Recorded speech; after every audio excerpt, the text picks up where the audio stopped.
Hi guys, কি অবস্থা সবার? অনেকদিন পর একটা লং ভিডিও নিয়ে আসছি। ব্যস্ততার কারণে আসলে করা হয়ে ওঠে নাই।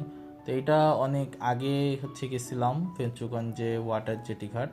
তো এখানে মূলত কুশিয়ারা নদী থেকে প্রতিদিন হাজার হাজার মেট্রিক টন পানি তুলে সেগুলাকে পরিশোধিত করে আশেপাশের এলাকা, বিশেষ করে সার কারখানা, সেখানে গিয়ে পাঠানো হয়।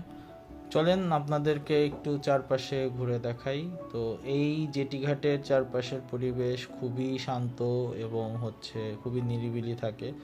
মানুষের খুব একটা আনাগোনা হয় না, তো যেই কারণে খুবই প্রশান্তিদায়ক একটা পরিবেশ সৃষ্টি হয় এখানে। আপনি আপনার মনের মানুষকে নিয়ে যদি এখানে কিছুক্ষণ বসে থাকেন, দেখবেন যে জীবনে স্ট্রেস বলে আর কিছু থাকবে না।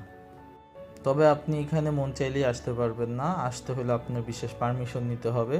তবে এর বাইরেও অনেক জায়গা আছে এই জেটিঘাটের বাইরে, যেখানে নদীর পাশ ধরে অনেক সুন্দর রাস্তা চলে গেছে, এবং আপনি সেখানে আপনার মনের মানুষকে নিয়ে এই পড়ন্ত বিকেলে এই মনোমুগ্ধকর দৃশ্য দেখতে দেখতে আপনার সময়টা কাটাতে পারবেন।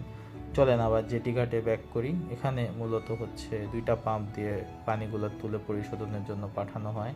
তো এখানে আপনি ভিডিওতে কতটুকু দেখতে পারতেছেন আমি জানি না, বাট চারপাশের পরিবেশ নিজের চোখে দেখে আসলে এত ভালো লাগছে যে এক কথায় মাইন্ড ব্লোয়িং।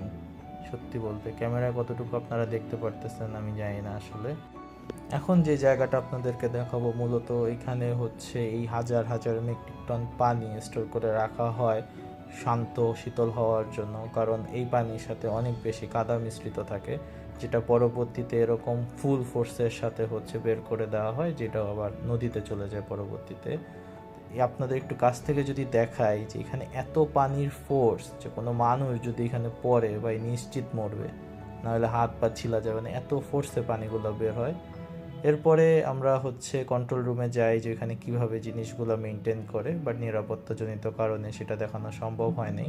এখন যে জায়গাটা দেখতেছেন, এখান থেকেই মেইন মূল উপাদানগুলো পানি পরিশোধন করার জন্য পানির সাথে মিশ্রণ করা হয়। আমরা এখানে অনেকক্ষণ ছিলাম, এই সুন্দর পরিবেশ, নির্মল পরিবেশটাকে উপভোগ করছি অনেক রাত পর্যন্ত। তারপরে আমরা বাসার উদ্দেশ্যে রওনা দিই। এখনও যদি দেখেন আকাশটা কত সুন্দর।